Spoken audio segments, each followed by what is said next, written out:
Mr. Verkovensky seemed to be trying to figure something out. And how would Lebyatkin know? Maybe Mr. Kirilov, who has called me a spy, can tell you. I'm not sure I'm a spy, but I'm sure Mr. Kirilov knows all about it and just isn't talking. I know nothing, or at least very little, Kirilov said irritably. Go and make Lebyatkin drunk and find out. You even dragged me over here to find something out, to make me talk. So obviously you are a spy. I never paid for his drinks. He's not worth the money it would cost me. That's how much I value such secrets. It's he who's throwing the money around now. He, who only 12 days ago borrowed 15 kopecks from me, now pays for champagne. You understand? It's him, not me. But you've given me a good idea. And I may in fact make him drunk and find out a lot of little secrets, you know. Your little secrets. Laputin snapped back angrily. Mr. Verkovensky looked in bewilderment at the two men. They didn't seem to think anything of accusing each other in front of us. I decided that Laputin had brought Kirilov over because he wanted to draw him out in a conversation with a third person. That was a favorite trick of his.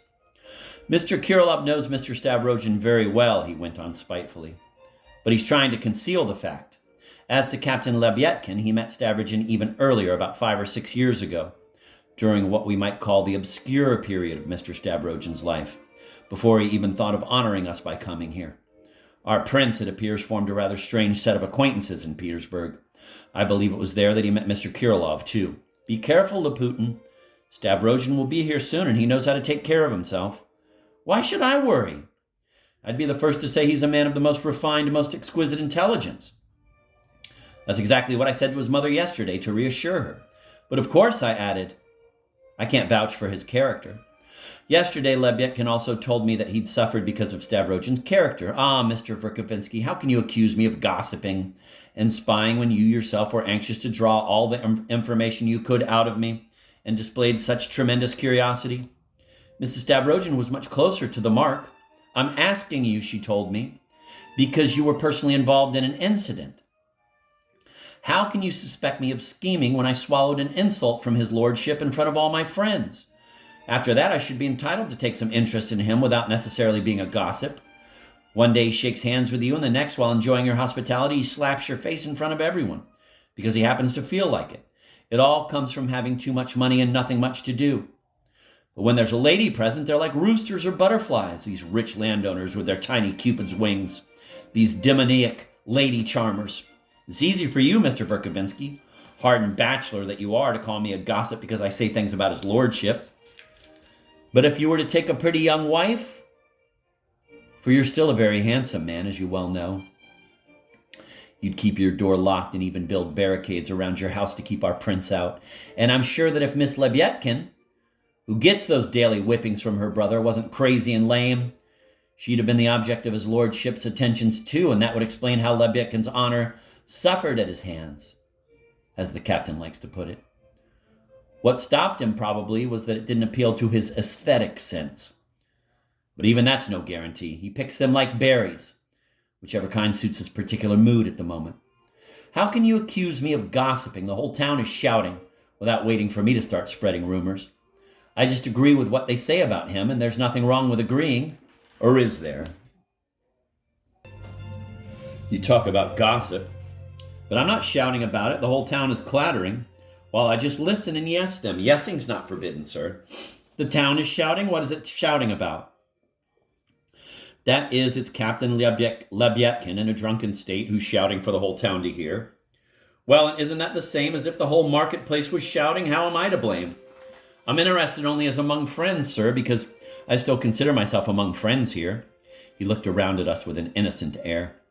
There was an incident here, sirs, just think.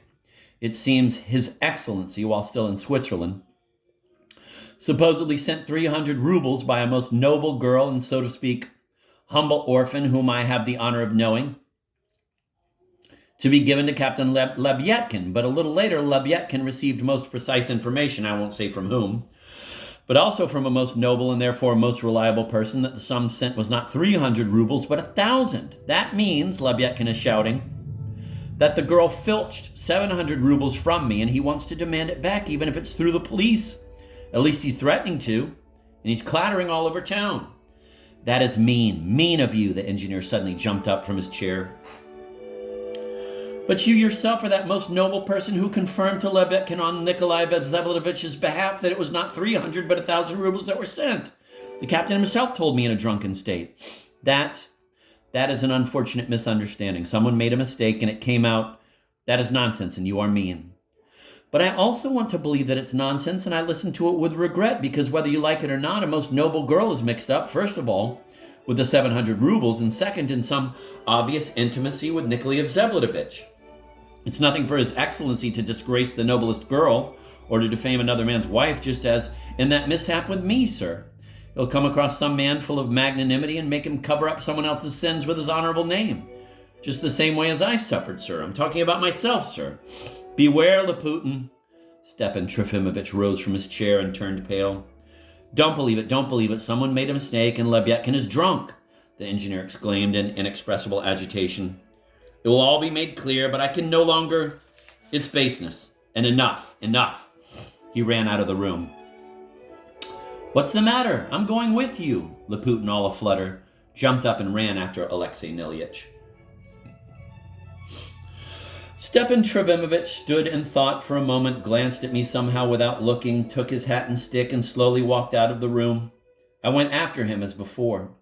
Passing through the gate, he noticed that I was following him and said, I really love how just crystal clear these moments are in Dostoevsky, and they really make you feel like you're there. I'm going to repeat that last couple of sentences. Stepan Trofimovich stood and thought for a moment, glanced at me somehow without looking, took his hat and stick, and slowly walked out of the room. I went after him as before. Passing through the gate, he noticed that I was following him and said, Ah, yes, you can serve as a witness to the accident. You will accompany me, won't you? I'm going to read. That was from the Pavel Velikonskiy translation. I'm going to read real quick from the McAndrew.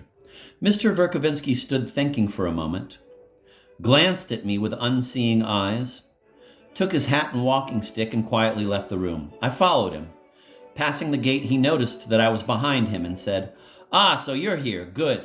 You can serve as a witness. Vous m'accompagnerez, n'est-ce pas?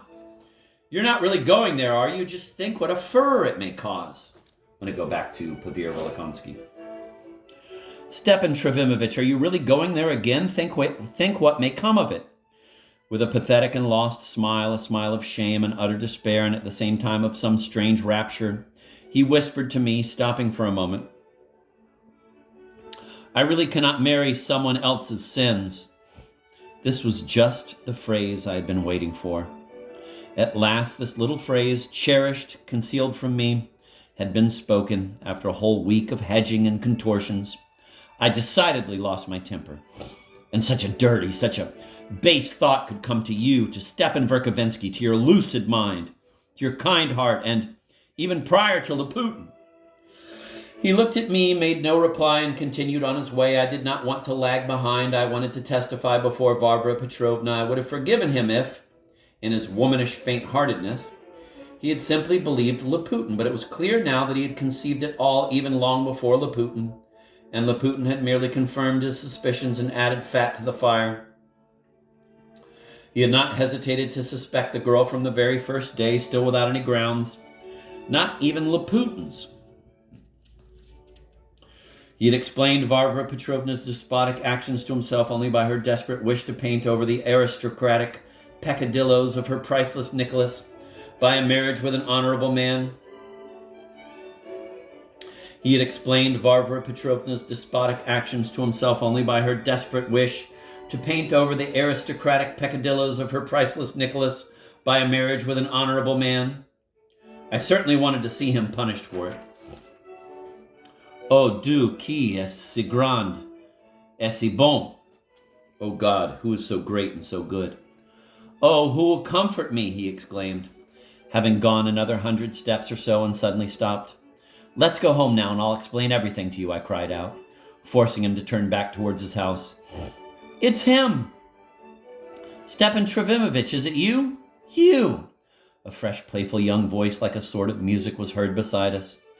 We had not noticed anything, but suddenly there beside us was Lizaveta Nikolaevna on horseback with her usual companion. She stopped her horse. Come, come quickly, she called loudly and gaily. I haven't seen him for 12 years, and I recognized him, but he... Don't you recognize me? Stepan Trofimovich seized the hand she offered him and kissed it reverently. He looked at her as if in prayer and could not utter a word. He recognizes me, and he's glad. Mavriky Nikolaevich, he's delighted to see me. Then why haven't you come for 2 whole weeks? Auntie kept persuading us you were sick and couldn't be disturbed. But I know Auntie lies. I stamped my feet and abused you, but I absolutely wanted you to be the first to come. That's why I didn't send for you. God, he hasn't changed in the least. She examined him, leaning down from her saddle. It's funny how he hasn't changed. Ah, no. There are wrinkles. Lots of little wrinkles around the eyes and on the cheeks and some gray hair. But the eyes are the same. And have I changed? Have I? But why don't you say something? I remembered at that moment having been told of how she was almost ill when she was taken to Petersburg at the age of 11. During her illness, she had allegedly cried and asked for Stepan Trofimovich. He babbled now in a voice breaking with joy. I just cried out, who will comfort me, and then heard your voice. I regard it as a miracle, and I am beginning to believe. In God who is on high and who is so great and so good. You see, I remember all your lectures by heart, Mavriky Nikolaevich, how he taught me then to believe in en Dieu, qui est si grand et si bon. And do you remember your story of how Columbus discovered America and everybody shouted, land, land? My nurse, Alyona Frolovna, says that I raved during the night after that and shouted, land, land in my sleep. And do you remember telling me the story of Prince Hamlet? And do you remember describing to me how poor immigrants were transported from Europe to America? It was all untrue. I learned it all later, how they were transported. How well he lied to me then, Mavriky Nikolaevich. It was almost better than the truth. Why are you looking at Mavriky Nikolaevich that way? He is the best and most faithful man on the whole earth, and you must come to love him as you do me. Il fait tout ce que je veux. He does everything I want. But dear Stepan Trofimovich, it must mean you're unhappy again if you're crying out in the middle of the street about who will comfort you. Unhappy, is it so? Is it? I am happy now.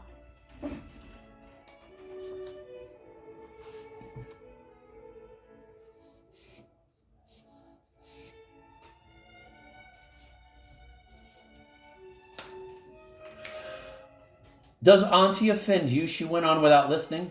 Does Auntie offend you? She went on without listening. That same wicked, unjust, and eternally priceless Auntie of ours.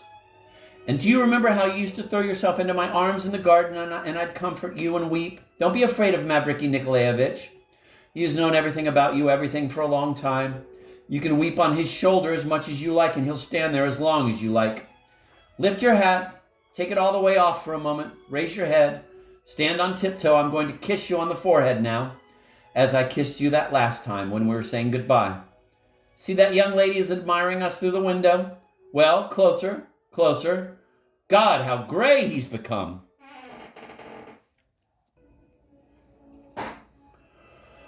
Well, and leaning down from her saddle, she kissed him on the forehead. Well, now to your house. I know where you live. I'll join you presently in a moment. I'll pay you the first visit, you stubborn man, and then I'll drag you to our place for the whole day. Go now, get ready to receive me. And she rode off with her cavalier. We came back. Stepan Trofimovich sat down on the sofa and wept.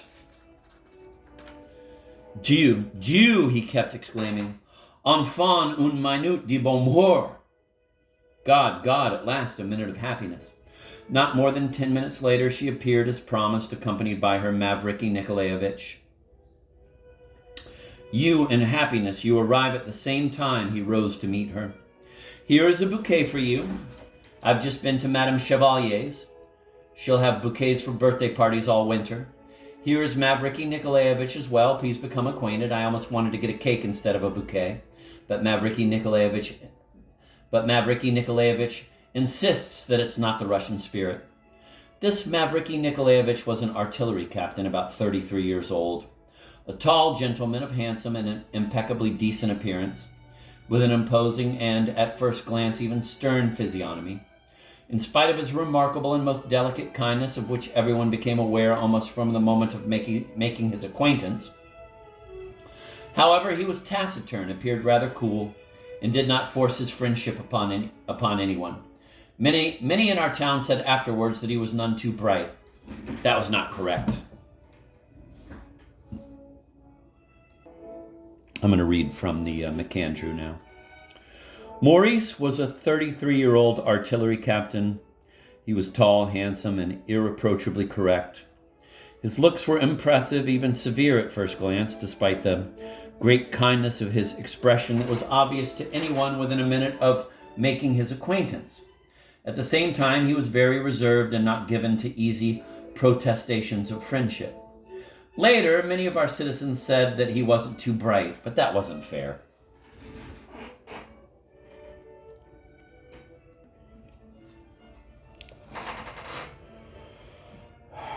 I'm going to reread that from Pavel Volokonsky.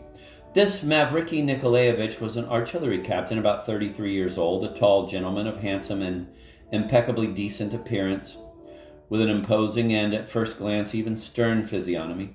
In spite of his remarkable and most delicate kindness, of which everyone became aware almost from the moment of making his acquaintance. However, he was taciturn, appeared rather cool, and did not force his friendship upon anyone. Many in our town said afterwards that he was none too bright. That was not quite correct. I will not describe the beauty of Lizaveta Nikolaevna. The whole town was already shouting about her beauty, though some of our ladies and young girls indignantly disagreed with the shouters. There were some among them who already hated Lizaveta Nikolaevna, in the first place for her pride. The Drozdovs had hardly even begun to pay any visits, which was insulting, though in fact the cause of the delay was Praskovia Ivanovna's ailing condition. In the second place, she was hated because she was a relative of the governor's wife. And in the third place, because she went for daily outings on horseback. There had never been any horsewomen in our town before. It was natural that the appearance of Lizaveta Nikolaevna, going for her outings on horseback without having paid any visits, was bound to insult society. Incidentally, everyone knew already that she went riding on doctor's orders and spoke caustically of her poor health. She was indeed ill. One thing that was obvious about her from the first glance was her morbid, nervous, unceasing restlessness. Alas, the poor girl was suffering very much, and everything became clear afterwards. Recalling the past now, I will not say that she was the beauty she seemed to me then. Perhaps she was even not good-looking at all, tall, slender, but lithe and strong. The irregularity of the lines of her face was even striking. Her eyes were set somehow in Kalmuck fashion, slantingly. Her face was pale, with high cheekbones.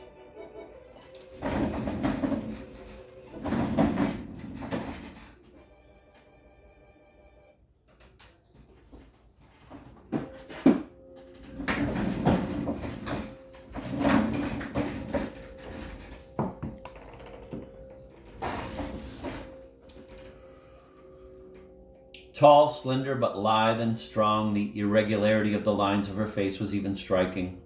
Her eyes were set somehow in Kalmuck fashion, slantingly. Her face was pale, with high cheekbones, swarthy and thin. Her face was pale, with high cheekbones, swarthy and thin. I'm going to have to switch over to MacAndrew.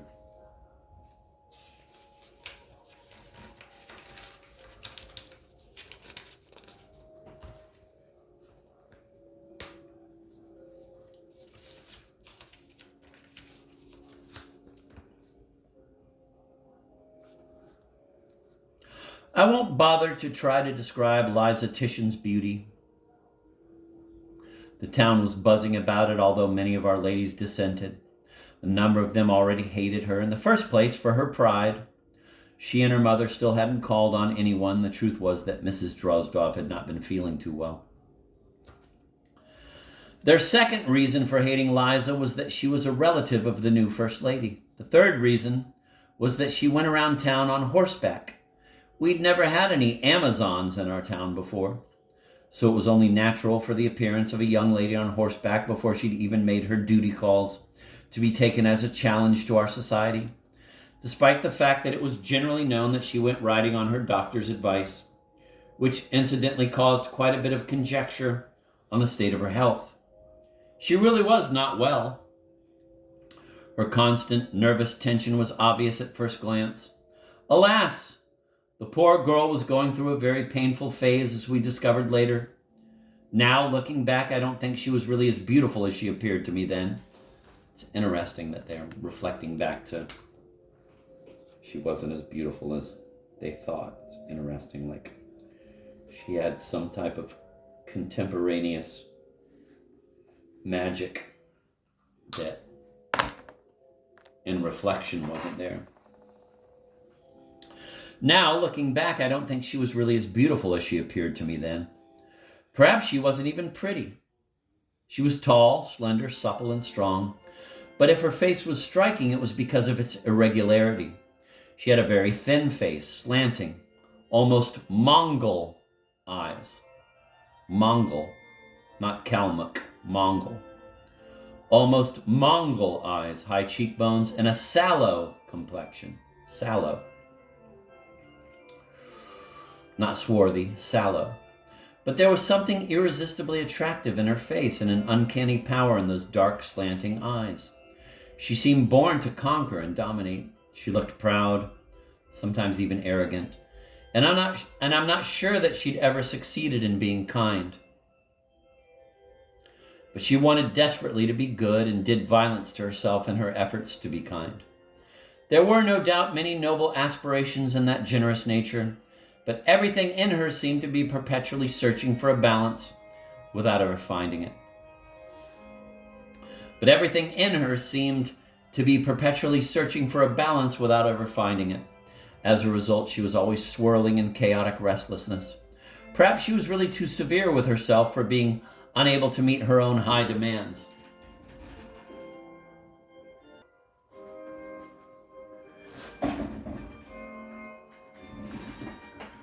She sat down on the sofa and looked around the room. Why is it that I always feel sad at such moments? Can you solve that, my learned man? All my life I thought I'd be God knows how glad to see you and remember everything, and now I don't seem to be glad at all, though I do love you. Oh God, he's got my portrait hanging here. Give it to me. I remember it. I remember.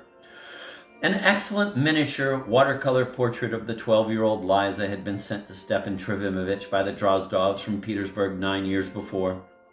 Since then it had always hung on his wall. Was I really such a pretty child? Is that really my face? She got up and, holding the portrait in her hand, looked at herself in the mirror. Take it quickly, she exclaimed, giving the portrait back. Don't hang it up now. Later. I don't even want to look at it. She sat down on the sofa again. One life passed, another began, then that passed, and a third began, and there's still no end. All the ends are cut off as if with a pair of scissors. See what old things I'm saying, and yet so true. She grinned and looked at me. She had already glanced at me several times, but Stepan Trivimovich, in his excitement, even forgot that he had promised to introduce me. And why is my portrait hanging under those daggers? And why do you have so many daggers and swords? Indeed, he had hanging on the wall, I do not know why, 2 crossed yataghans, and above them a real Circassian saber. She looked at me so directly as she asked that, I was just about to make some reply, but cut myself short. Stepan Trivimovich finally realized and introduced me. I know, she said. I'm very glad. Maman has already heard a lot about you, and let me also introduce you to Mavriky Nikolaevich. He is a wonderful man. I've already formed a funny idea of you. You're Stepan Trovimovich's confidant, aren't you? I blushed. Ah, forgive me, please. I used the completely wrong word. Not funny at all, but just... She blushed and became embarrassed. However, why be ashamed of being a wonderful man? Well, it's time to go, Mavriky Nikolaevich. Stepan Trivimovich, in half an hour you must be at our place. God, how we're going to talk. Now I am your confidant in everything, understand? Stepan Trofimovich immediately became frightened. Oh, Mavriky Nikolaevich knows everything. Don't be embarrassed because of him. What does he know? But can it be, really? She cried out in amazement. Ha! So it's true. They're hiding it. I didn't want to believe it. They're hiding Dasha, too. Auntie wouldn't let me see Dasha just now. Said she had a headache. But how did you find out? Oh my God, the same way everyone else did. What could be simpler? But does everyone? Well, and what else? Mama, it's true, was the first to find out. Through my old nurse, Alyona Frolovna. Your Nastasia came running to tell her. And you did tell Nastasia, didn't you? She says you told her yourself. I once said, Stepan Trofimovich stammered, blushing all over. But I only hinted. I was so nervous and sick then. She burst out laughing. And the confidant wasn't around, and Nastasia turned up, and that was it. And the woman's got herself a whole town full of busybodies.